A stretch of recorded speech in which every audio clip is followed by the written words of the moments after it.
Welcome to the Shoulder Strikes MMA podcast. You are now listening to the Hot Take Hot Box. Welcome to the Shoulder Strikes MMA podcast. You are now listening to the Hot Take Hot Box. Ladies and gentlemen, it is the Shoulder Strikes MMA podcast, brought to you by the Hot Take Hot Box. My name is Matt McSweeney. We're here to talk about UFC Vegas 88. Yeah, that's right, ladies and gentlemen. There is a card happening. I know you may not have heard it.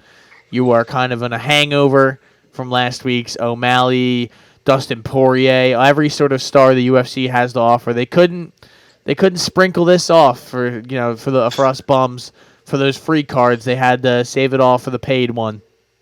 And now we're forced to watch Tuivasa and Marcin Tybura get in there. A heavyweight main event, which this podcast hates. We've talked about it multiple times. We hate heavyweight main events. And that's right. And we're running another one.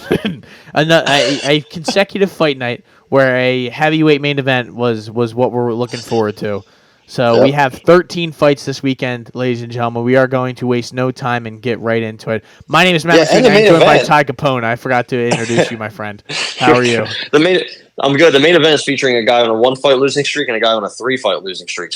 And Ty Tuivasa just had knee surgery, apparently. Yeah. So what the fuck are they cooking? They're not cooking. Who let him cook? Yeah, that's what, and in a bad way. Yo, bro, we shouldn't have let bro cook.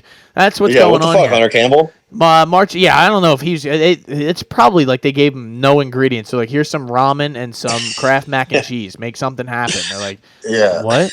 Like, dude, we're gonna have a heart attack by the end of this. But we're all dying. So last time Tybura was in there. So again, here we go. We're starting. All right, ladies and gentlemen, don't get ready. Get your pens and paper ready to write down all these picks. I know everyone. Honestly, disclaimer right away. Let me actually start off with this. You probably shouldn't bet any fight on this card for the most part. Maybe one or two of them, but like our usual slates that we have, I don't think we're going to have that. I don't know. I say that, and then I might have 15 picks on here, and there's only 13 fights. I don't know.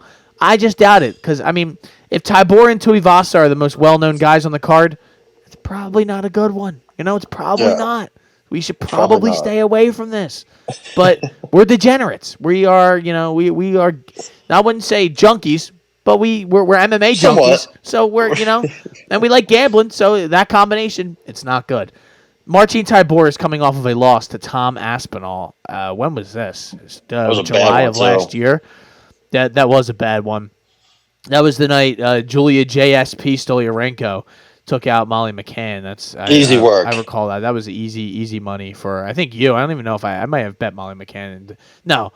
There's no way I did. Who knows? But Ty Tuivasa, this is a guy who has been activating snooze mode recently in some of his fights. Pavlovich activated snooze mode on him for sure. Cyril Gahn had him doing the chicken dance. And Volkov, Ezekiel choked him. So shout out to Olenek. Hopefully he's retired. I haven't seen his name popping up in the... I hope, for everyone's sake, I hope he's called it quits. But... what are the odds here, Ty? That's a great question. Thank you for asking that. Well, we have Cage Warrior. I can't believe they have odds for Cage Warriors on here, but where do we have? Where are the main event? There we go. Finally. Oh my God, this is -110, -110. Right down the middle. Right down the middle. Tybura plus 105. So Tuivasa is a slight favorite compared to Marcin Tybura. Right away, I think I would probably lean Tuivasa, Ty. I don't think the Tybura's grappling game is that great. But I don't know, Ty. So I'm going to ask you to tell me what I should take here. Yeah, I mean, his last couple fights, even his wins have been close. I mean, I remember we had him against Romanov, and he did win, but it was close. It got sketchy there a little bit. It did. Even the Blago Ivanov fight was kind of close. He was able to take him down once, but yeah, his takedown percent 33. He doesn't get that many. He has a pretty decent striking ratio, but he's just a little older. He's just a little bit, I think, I don't know. Past it is a way I would say it, but I don't even know if he was really ever that good. You know what I mean? He has looked better physically, I think, so that helps, but I just don't know what his ceiling really is. He had that one 5-fight winning streak, but it was against Walt Harris, Greg Hardy, Ben Rothwell, Max Christian, and Sergey Spivak. Yeah. So his wins haven't been great. His losses haven't been that bad. He's fighting the top guys and he's losing to them. But they're both at a crossroads here. It seems like him and Tai Tuivasa losing 3 in a row to Pavlovich, Gane, and Volkov. 3 top guys, 3 of the better heavyweights. And before that, I mean, he was at one point he had 6 fights in a row where he landed a knockdown. Now he's looking at 3 fights in a row. He's been knocked down 4 in his last 3, twice by Avalanche Pavlovich. So, and he got blanked in that fight. I know it didn't go long, but I'm just not sure. He just seems like he darts in. He has the quick bursts. He throws some hands, and that's really it. He's kind of one dimensional as a fighter in general. You get him on his back, you're probably fine. He has some decent leg kicks, but we saw him get neutralized against Cyril Gane with those. When he fought Derek Lewis, he didn't really throw many, so he's kind of a tough fighter to really gauge. They both are. I do think Tuivasa gets him out there. I think he's the better striker. I think he can take shots better than Tybura, and I guess that would be my pick. I guess I would just take Tuivasa. TKO, I think is the way to go. I don't know what else you'd even really look at. I mean, when's the last time you won a fight that wasn't by TKO? It was Arlovsky, who he ended up knocking down. So, yeah, give me Tai Tuivasa by knockout. Yeah, if this goes 5 rounds, just throw the heavyweight division in the trash. If this goes 5 rounds, let me just say this ahead of time. If this goes 5 rounds, I'm never betting a main event, a heavyweight. I might not even bet a heavyweight fight again until the John Jones fights. Like that unless Rebellis to Spain gets in there with Tai Tuivasa. Yeah, Rebellis is always he's excluded from that because I'm betting Rebellis until the end. But I'm with you. I think I'm going to bet Tuivasa TKO because I just don't think Tybura is going to have the ease of taking him down. I don't know though. Like this is kind of a slop fest. This whole card, so, and Tuivasa, I think his strength of schedule has been much more difficult than Tybura is. And I know some of them wins weren't great. Augusto Sakai, Derek Lewis, Greg Hardy, Harry Hunsucker, Stefan Struve, but your boy. Yeah, I mean he also got knocked out by Junior Dos Santos back in the day. That's pretty wild. That was his first. Well, that was his first loss, right? I remember that. That was just a random fight night. He was the main. They were the main event. Where was it? Of course they were. In South Australia, he got knocked out in front of his people. That's wild. Oh my God! So every Australian lost that night. That's insane. Except Jimmy Crute. He Kimura Paul Craig. So that's great. But I don't think Tybura is that good. That's where I struggle a little bit. You should know Kami on that card. Good Lord. Insane. He's 38. He just got knocked out last year. He was starting to look like, but like Romanov, I don't think that's good. Is that good? Ivanov, Walt Harris, you name some of these guys. They're not that great.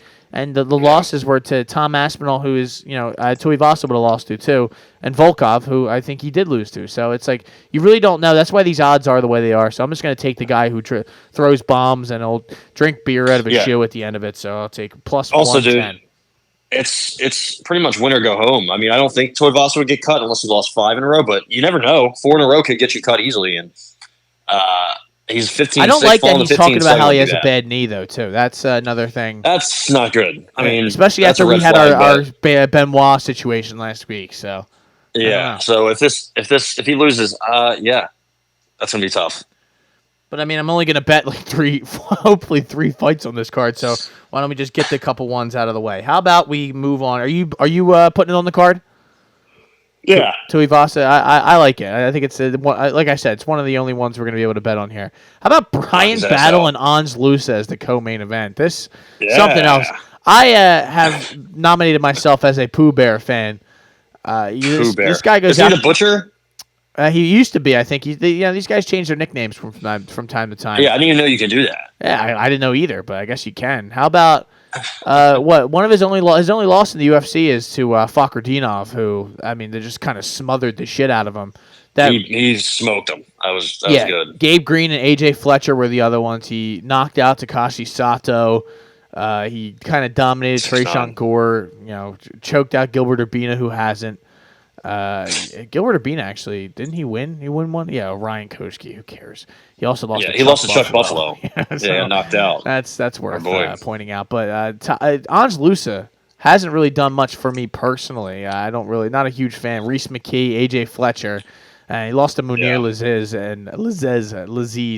and Jack Della. That's pretty crazy. Almost beat Jack Della. Almost had that arm triangle. Yeah. Do you like anything here? I mean, I kind of like Brian Battle. I don't even know what the odds are here, though. Minus 180, I see. It might be too much for me. I don't even know if I like any props on this because I don't think he'll. I don't know. I don't think he'll get a finish. Maybe points. I don't know. I don't even like. Maybe, yeah. I don't know either. I'm probably going to stay away. I thought maybe he could get a finish, but I feel like Angelus is a little tough to finish. He's pretty much been in all decisions. He has been in all decisions since he got to the UFC, counting the Contender Series fight. His fight with McKee slowed down dramatically in the later round. So I don't know. I mean, Angelus uses wrestling to beat Fletcher and McKee, but I don't think he can really go that route with Brian Battle here. Brian Battle's takedown defense isn't good. I mean, I think most of that is Fakradinov, but Tresean Gore and Gilbert Urbina also got him down. But I don't know. He has some good subs. He has some good, when Gabe Green tried to just go balls to the wall with him for whatever reason, he knocked him out pretty easily. So he's a lot bigger than Lusa. Yeah, I don't know. I'm not all in on Brian Battle, but this would be a pretty good. I mean, it's a good showcase for him, right? A co-main event, no matter what kind of card it is, no matter where it is. It's a big time. I'll be watching. So yeah, I know you will be. Yeah, funny enough, I probably will be. Yeah, but yeah, I think I'm gonna go decision. I have nothing, but I think he gets a finish. I just don't know how. Yeah, I'm gonna go Battle decision plus 160. I'm just gonna count on the Apex. There being no finishes and. Just other than the main event because there's two heavyweights. I don't know. Yeah. I bet one of these last week with MVP that I hated and it wound up hitting. So that's why I decided I have to do this a little bit more. Where I'm like, this could be. It's a close fight. Angelus has never been finished. He doesn't really finish people now in the UFC. Like you said, he's got 2 wins by decision, one decision loss. LFA had a decision, Contender Series decision. I'm gonna try and just hope for that to happen. How about Kennedy and Nzechukwu, the African Savage against Ovince St. Preux? I thought we were done, BBL, but he's not done. OSP has a fat ass. Let me just say that off the rip. 40 years old, still getting in there, still getting it done. Well, not necessarily getting it done, but definitely getting in there, definitely getting paid. Felipe Lins knocked him out and sent him into oblivion last year. It has not been. I don't know why he's still fighting. Maybe it's a financial thing. I don't know. I don't know if this is a great matchup for him either, Ty. I just it's minus 700 for Kennedy and Nzechukwu to Ovince St. Preux's plus 500. I guess the only thing I could really tell you is props minus 225 for TKO. Submission is plus 550. I guess that would be the only real way to win, or if you thought he was going to knock him out in the first round or something. But do you like anything here? I don't even think it's bettable. I like. I'm going to go just because I'm going to go Kennedy TKO round 1 plus 150. I mean, this guy has no durability at all. OSP at all. His athleticism is gone. I mean, he's fighting a big fella. How big is OSP? He's pretty long. I know that 80-inch reach, but this guy's quicker, much more power. And how funny it would be if Kennedy choked him out. I know he has a couple subs on his record. Just choked out Devin Clark, but that probably won't happen. That's just one of those rare situations. Devin but I do Clark think Kennedy. Stinks. Yeah, I think Kennedy knocks him out. I mean, dude, this guy's been one punch knocked out by Tanner Bozier, by Philippe Lins recently, and he's just born in '83. Oh my god. Yeah, man. Look how many fights he has in the UFC, dude. He made his debut. He made his debut. If you look back he made his debut in 2013 on the John Jones Chael Sonnen card. So, and even before that, he fought in the Strikeforce Nashville card. There's not even fight stats for his fight, but there are for Jake Shields and Dan Hendo. So, shout out to the Shields man getting that done. That was 2010, by the way. Jesus Christ. I can't believe this is on this card. It's got to be a TKO, right? It's got to be, yeah. So I'm going to go first round TKO. So, yeah, and in his last one, he got TKO'd in the first round. Boser was the second. Jamal Hill was the second. Looking through some of these. He got standing guillotine choked by Alir Latifi, which is insane. Insane, yeah. It's not good. A lot of second-round knockouts, so that's why I'm kind of staying away from this. So I'm not going to bet this. That's fair. But I do like your bet because, I mean, he's 40 years old, so it's – he just got knocked out by Felipe Lins like it was nothing. Felipe Lins walked through like it was a child at the mall that he was just fighting. You know what? Plus 160 is a good number. I'm taking it. I don't care. Let's go. because I'm going to bet it anyway. That's why I was literally just sitting there and thinking. I'm like, why don't you just take it on the card? You're going to bet it TKO round 1. And we keep it moving. Kendall Fuller just got picked up by the Dolphins, so scratch him off my list, unfortunately. There you go. That's great. That's great. So the people will love that on the pod that's not been released yet. How about what do we got? C-Rod next. Christian Rodriguez moving up to 145 to fight the Midwest Choppa Isaac Dolgarian. C-Rod is coming off of a win against Cameron Simon. Missed weight in both the Raul Rosas and the Cameron Simon fight, or somebody did, right? Yeah, it must have been him. He has the little special mark next to his name. Yeah, we're gonna call it. Yeah, that's pretty wild. In two of his fights, his last 2 fights. I don't know if the 145 will be good or bad. The Midwest Choppa took care of business the last time. He's 6-0. How old is he though? He's 27. What did he beat? Oh, he beat the Fire Marshal. That's right. Oh man, he beat the absolute dog shit out of him. What is this even a bettable spot here? I guess I should tell you the odds first before we actually make that decision.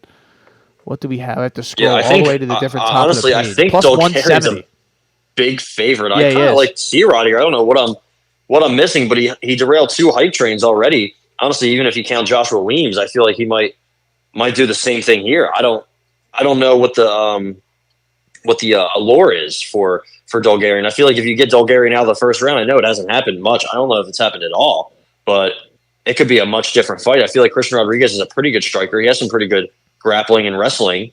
He was able to take Rosas down. I know he got taken down a couple times, but he anaconda'd Joshua Weems. Like, I don't know, man. He took Simon down a couple times, threatened him with a rear naked choke. I don't know. We'll see what Dolgarian has. I'm going to go Christian Rodriguez money line. I like him here. I like him in the spot. I like his striking. I like his cardio. I like everything about him. He's 3-1 in the UFC.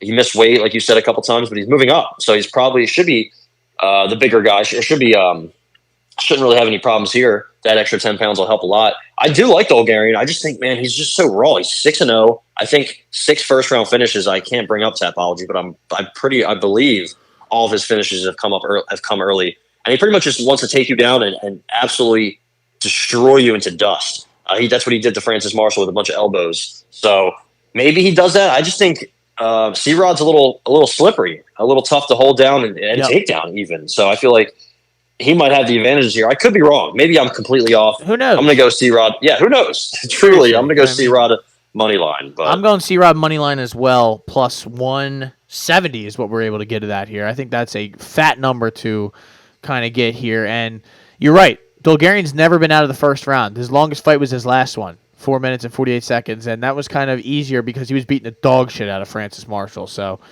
let's see if when he gets a little pushback, how he reacts. I don't know. We won't know until it happens.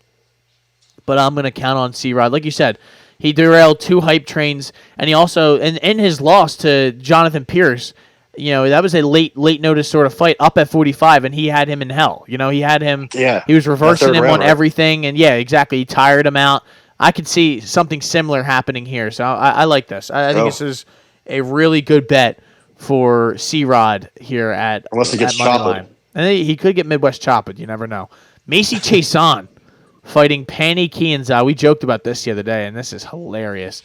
Macy Chiasson's 5'11". She's a fucking unit for 35. I imagine she struggles to make that. She missed weight against Raquel Pennington. She got that up kick to the liver by Irina Aldana in 2022. We haven't seen her since. She beat Norma Dumont. That's right. So, do you care about this at all? I mean, is this even bettable? No, Pannie Kianzad's a plus 200 underdog to Macy Chiasson. Is it a Macy Chiasson bet night? I was gonna hopefully, maybe, possibly, potentially take a look at Pannie Kianzad, but probably not. Probably not. She got dropped by Lena Landsberg a little bit ago. She got taken down at will by Ketlin Vieira, even though I think Ketlin Vieira probably would do the same thing to Macy Chiasson. So Raquel Pennington, that was actually a pretty close competitive fight. The Alexis Davis fight a couple years ago was pretty decent. I'm going to go Pannie Kianzad money line. Wow. I'm going to fade Macy Chiasson hard. You know I'm all about fading Macy Chasson. Is Macy Chasson going to get takedowns? Her takedown accuracy is 34%. Penny Kian's at 71% defense. Penny's also, I think she has some pretty solid boxing. Not sure about her cardio, not sure about her durability, but I think Macy Chasson is not good, man. Yeah. I've never been on the hype train. I mean, look, if you want to talk about bad wins, look at her wins. Marion Renault, who was literally 75 years old and retired before the fight. Shanna Young, who's terrible. Sarah Morris, awful. Gina Mazzani, pitiful. Actually, she beat Penny Kianzad 5-6 years ago by rear naked choke. So maybe it happens again. I don't think so. And then the Norma Dumont fight, it could have went either way. I'm going to go Penny Kianzad. I think their first fight, they were probably both raw, but very green. I'm just going to bank on her getting it done this time. I think she's going to get revenge. Nothing wrong with that. I'm staying away, far away from that one. Yeah, as you should. GM3 buried here on the main card. He's opening up the main card against Brian Barberena, 35-17 versus 18-11. Brian Barberena is going up to 185. I believe he was formerly at 170. He just got armbarred by Gunnar Nelson. He also got rear naked choked by Rafael dos Anjos. He's been submitted 3 times in his career. He's got 6 decision losses. He's been knocking people out for the most part. He lost to Mahmoud Muradov. So was that at that was probably at 185, right? I believe so, yeah. Remember correctly. Where the fuck is what? This is the Aspinall Tybura night too, so that's pretty wild. Where was this fight on this card? There you go. Yes, buried on the prelims, but Muradov was at 85. So this is a second fight at 85. These are both older gentlemen. Oh, well, I mean, it feels like older. Brian Barberena both on losing streaks. Both on losing streaks. GM3's 36. I think a submission here for GM3 seems like the move. He's minus 250 to Barberena's plus 205. Submission for GM3 is plus 130. I'm just going to bet that. And I don't feel great about it, but just because at those odds, I wish it were more. But I think they're set there for a certain reason because I think they know that that's the weakness in Brian Barberena's game. He's shown it. Yeah, I mean, Gunnar Nelson can only literally do one thing to him, and he let it happen. So, there you go. I got nothing. So that's what I got. I mean, they're both old. Durability is a concern. They're both on 2+ fight losing streaks, which is crazy. They're on a combined 5-fight losing streak. If you look at any of their UFC stats, they're all bad. 22% takedown accuracy for Bam Bam, 37 for GM3. But I like the submission bet because he's dangerous anywhere. But I mean, there's just cut them both. I don't know. I just like how you opened it up with, I got nothing. I got nothing on this slop. I got nada on this, yeah. But I would lean GM3 sub because I think that's a pretty good play. But here we go, though. I got nothing. Your boy's fighting in this next one. Natan Levy. I got something. Levy against Mike Davis. Natan Levy, who you've been trying to push to fight Al Sawadi to kind of start some sort of MMA race. Not start to finish. Finish, I guess. I guess you're kind of being smart about this because you want to end it in the octagon. Diplomatic. So people don't have to die. I guess that's a smart way to look at it. Hopefully, Mike Davis, Beast Boy, getting in. I mean, this guy fights like once every 3 years it seems like. But what was the last? Yeah, time? he hasn't fought in a long time. Bordashev, he fought our boy.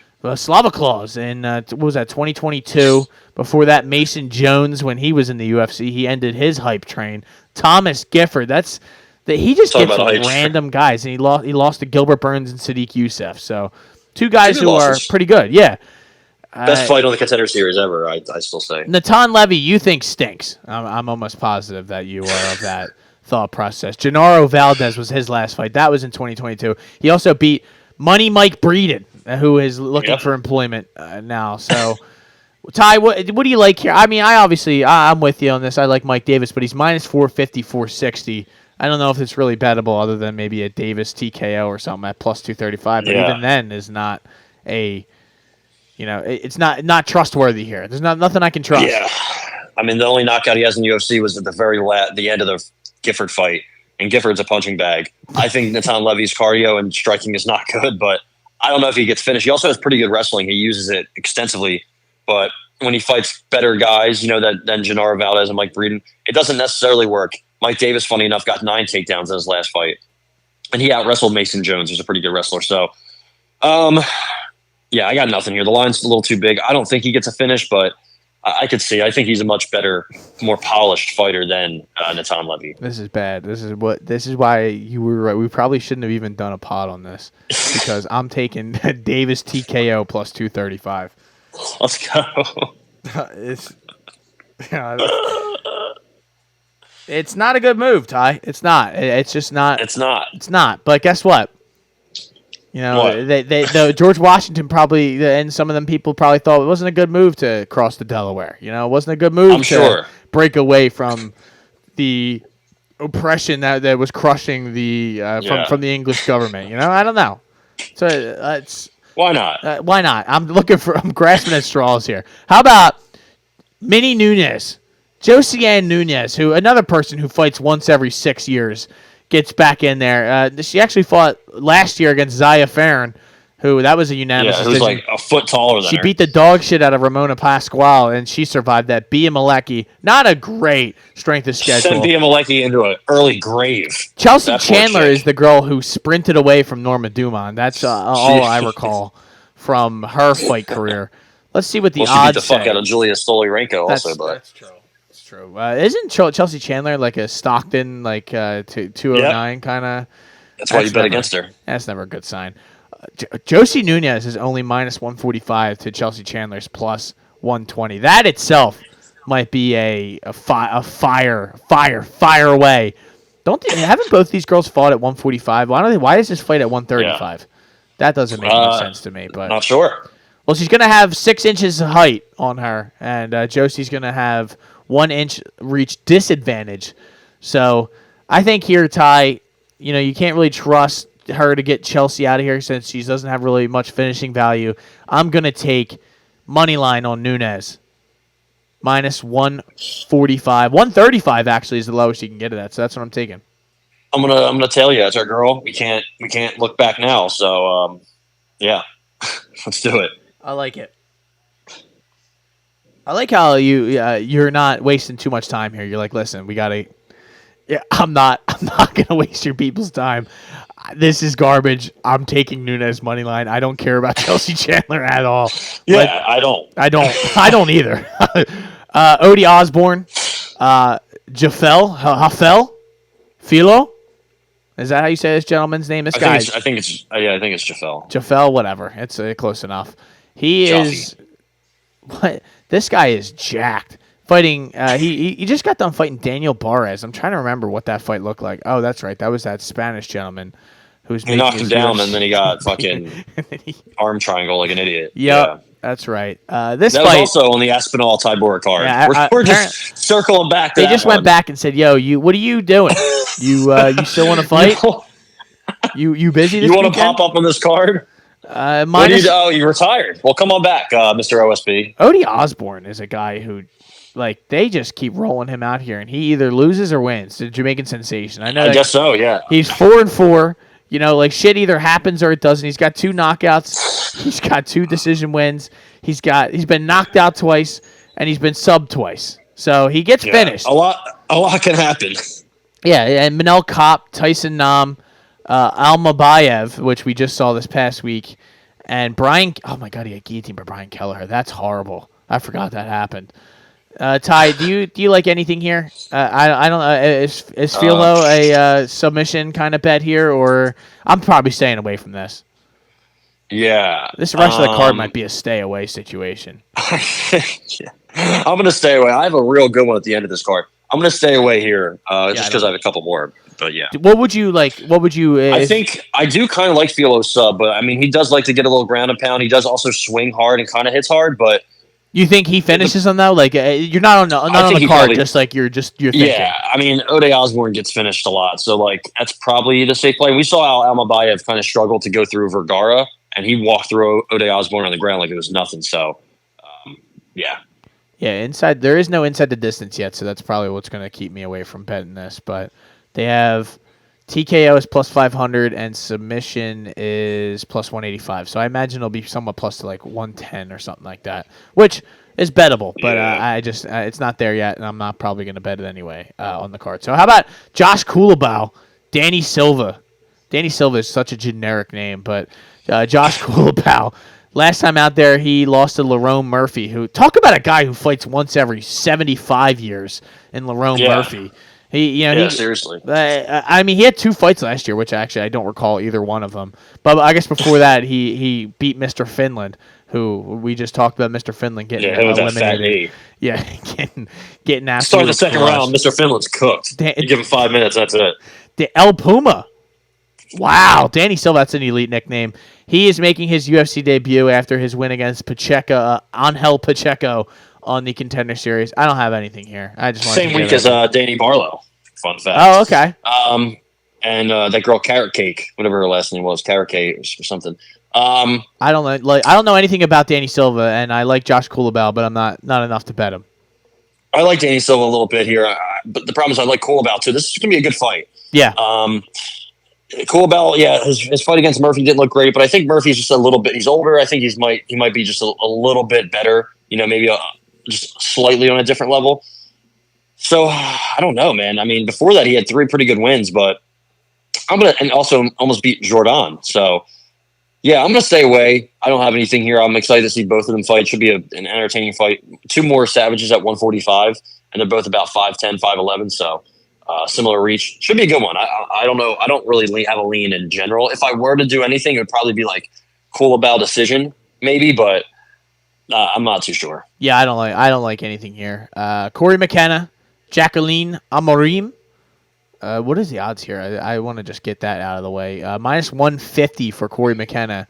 Amorim is a plus 130, plus 125 underdog here, which is, I think, interesting. We don't really. Amorim lost to Sam Hughes, so that's probably all you need to know. I don't want to be that kind of cut and dry with it, but it was her UFC debut. I don't want Corey to. McKenna lost to Elise Reed, though, so it could go either way. that was one of the worst fights I've ever seen, too. I'm probably staying away from this. Fun fact: Jacqueline Amorim has a 10-inch reach advantage in this fight. Insane! I can't believe that Corey McKenna has a 58-inch reach. That is insane. Fucking T-Rex. I got Jacqueline Amorim by money line. I don't know how she gets it done. She goes for subs, but it doesn't look like she's really that successful. Her submission prop is plus 250. Remember, she got a TKO in her last fight. That's plus 1,000. But I'm not sure what she's going to do or what's going to happen. So I'm just going to take her money line. I like to fade Corey McKenna quite a bit, even though she is 4-1 in the UFC. But brutal wins, and I'm just fading her again. I'll take it. I'm not going to let you go into war by yourself with this one. And Poppins is a terrible nickname. I don't even know what that means, but Mary Poppins. Yeah. Yeah, get that shit out of my face. Get that shit out of my face. How about Thiago Moises? Talk about a fall from grace. Absolutely buried on these prelims. Down at the bottom. Last time out, he was getting just his chin sent into orbit by Benoit Saint Denis. He beat Melchizedek Costa. Christos Gallegos. He beat him, and then before that, remember he was main eventing with Islam Makhachev, and sadly I do. Getting killed by Joel Alvarez. Where's Joel Alvarez been? El Fenomeno. Oh my God, he's fighting Matus. Oh Jesus. Oh dear. Yeah. Oh dear. Ren Betsky, who the end. That's gonna be a banger. Comes in out of nowhere. Silent end, yeah. Moises is fighting Mitch Ramirez, who was another Contender Series guy, the Fight Stalker. Oh, yeah, he was, right? He lost, and then he had a fight. By Paredes. Went to LFA. That was the same week as Bilal Gioki and Thomas Your Boy Peterson. So that week was not that great. But Carlos Paredes, didn't he just fight, or he has a fight? Yeah, he fought Trevin Giles and smoked his ass. So, he was losing and then knocked him out. Yes. So I don't think Mitch Ramirez is that good. I think Thiago Moises is going to run through him. Sub, maybe? What do you think? I don't have a bet, I don't think, but yeah, I don't have a bet. I don't know. I don't know. I really don't know what to like. This is when I was talking about you. We were talking about before. Like, I'm not really just gonna jump off and bet some of these guys just because there's no submission on here. Prop for just. That's how it's gonna happen. And that's how it's gonna happen. Probably if it does happen. So I'm gonna hold off and maybe check Twitter or something if I get some odds. Yeah. I might add that to the card let you know. there. No, I do like that just because this Mitch Ramirez guy doesn't seem like he's fought the highest level of competition, but what are you going to do? Carlos Paredes just sent him into orbit as well. So, first fight of the night, last fight, we're going to talk about Chad and Helliger fighting. Who the fuck is this guy?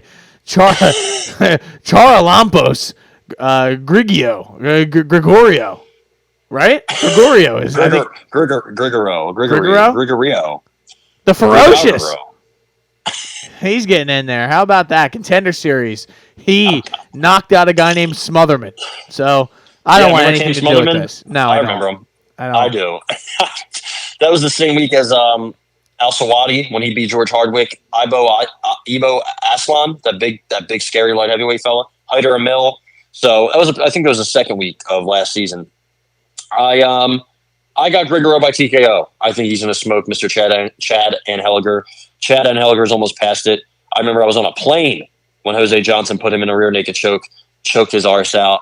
And, when he lost to Alatang Haley, he got taken down a couple times. Yeah, he's not good. He got taken down by Jesse Strader and Muin Gaffarov at will. He just wants to strike, but he's like slow, plodding, 64-inch reach.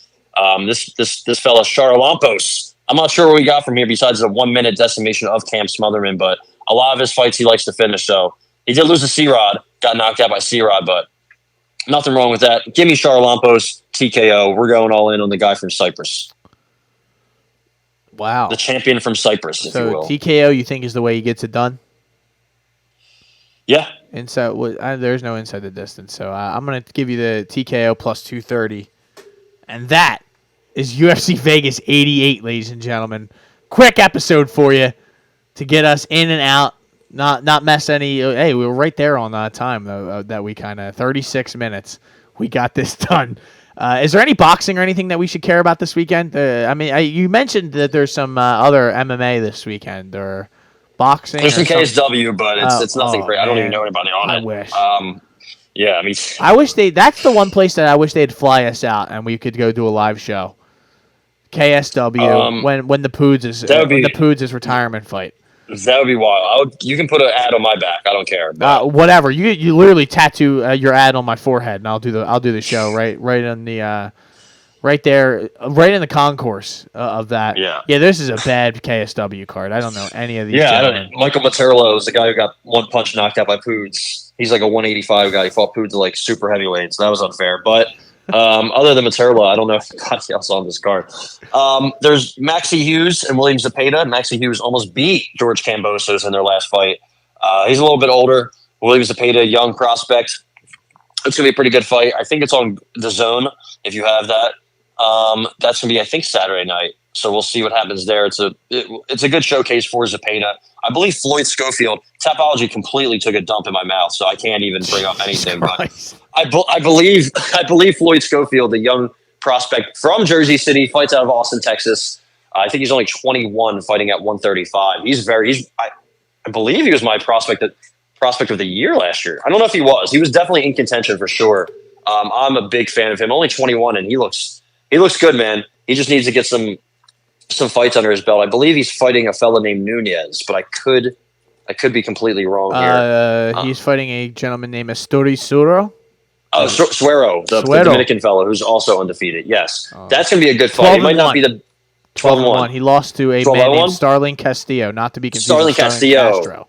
Yeah, Starling Castillo is pretty good, if I remember correctly. He is undefeated with a draw or a no contest. Either way, I think it should be a big step up. The last guy he fought, he knocked out in a minute. So Floyd Schofield getting some activity in, and watch out for him, man. He's going to be a force. There's so many good prospects at like 130, 135, 140 that in a couple of years when they're all ready, man, they're going to just run into each other. So I'm excited for that. Floyd Schofield, I think he's in the feature bout, so that should be good for that card. Other than that, yeah, I mean, Callum Walsh fights on Fight Pass tomorrow night.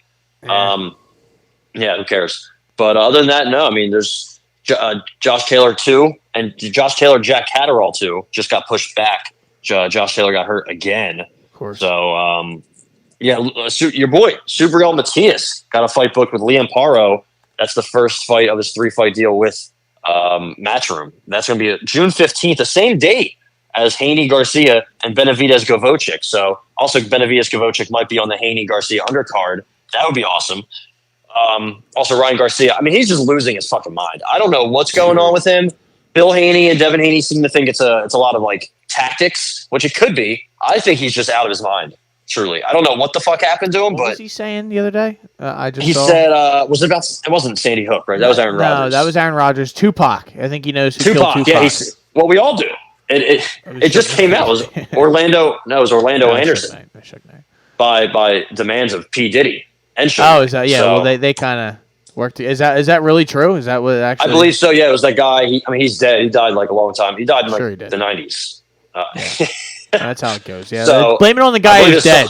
I believe his son also died. So we can't talk to anybody. Yep. But Ryan Garcia says, I have proof.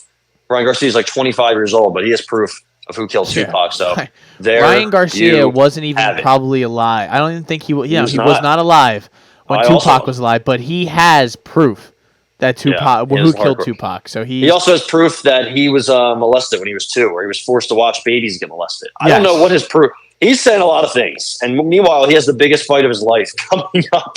And then he's going to be like, "Yeah, I was just selling the fight." Be like, "Dude, nobody bought this fight because you were saying this crazy shit." Yeah.